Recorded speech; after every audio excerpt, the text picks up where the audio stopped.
Tonight's bold accusation, Jodi lied about the camera. Tonight, 12 jurors here in studio, and you, our virtual jury at home, will decide if Jodi Arias is guilty or not guilty of lying about the camera.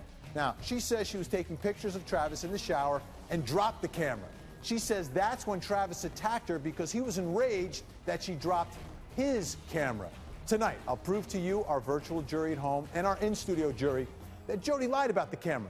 The proof is in the pictures, and the proof is in the camera itself.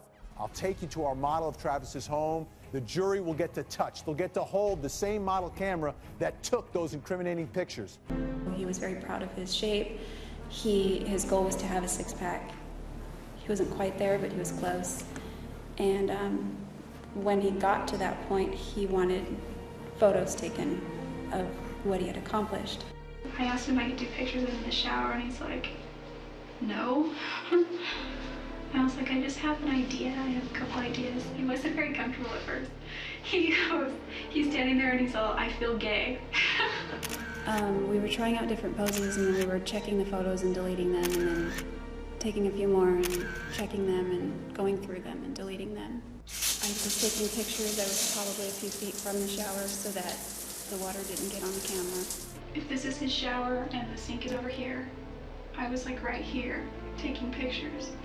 At one point when I went to delete the photos, as I moved the camera, it slipped out of my hand. It bounced and I almost caught it, but it didn't catch it, and it landed on the mat, and then it rolled onto the tile.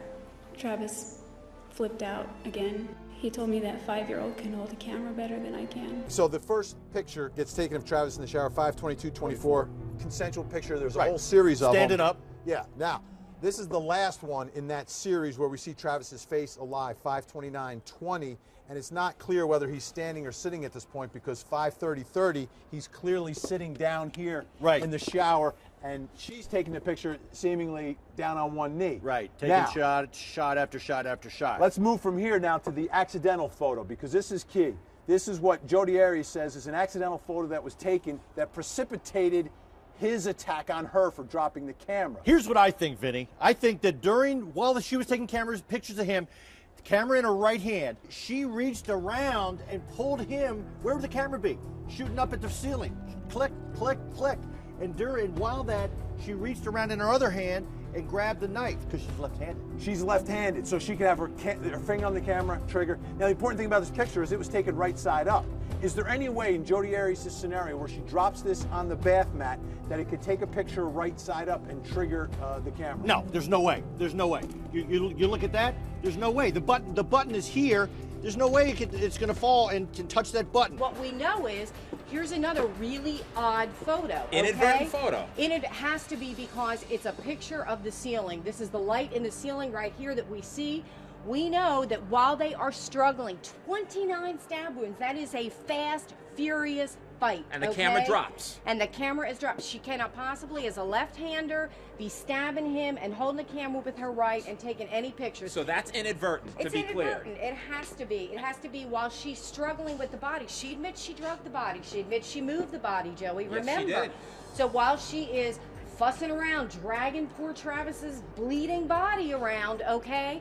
She kicks that camera goes off. You and I, remember, very light. It's not a trigger pull on a gun. This is not an 8-pound pull or a 5-pound pull, okay? This is boom. If you kick that, you get this photo that Note shows the time. up. 5/32/16, another inadvertent photo. Exactly, okay? Because she's not going to take a photo like that and get evidence against her on purpose. No way. Prosecution has argued she's a manipulative, planning, cunning murderer. She's not going to photograph herself committing the murder. That makes no sense. She would have planned it a lot better than that. The jury has reached a verdict. Ladies and gentlemen, let's read your decisions. Juror number 1, guilty. Juror number 2, guilty. Juror number 3, guilty. Juror number 4, guilty. Juror number 5, guilty. Juror number 6, not guilty. Juror number 7, guilty. Juror number 8, guilty. Juror number 9, not guilty. Juror number 10, not guilty. Juror number 11, not guilty. Juror number 12, guilty. 8-4. Almost a split here. I want to get some of your thoughts. Let's talk to juror number 4. Why did you decide as you did? Well, I decided guilty because looking at that camera, I just don't think that there was any way that that camera could have bounced if it was dropped. I think that if it hit the ground, it was going to stay right where it was. That bath mat would have cushioned that fall, and I just don't think that it's possible. Okay, so the bath mat was key for you, but what about you, juror number 11? I just think there's reasonable doubt. There's no way for me to decipher 100% that what the prosecution said that she held onto the camera was accurate.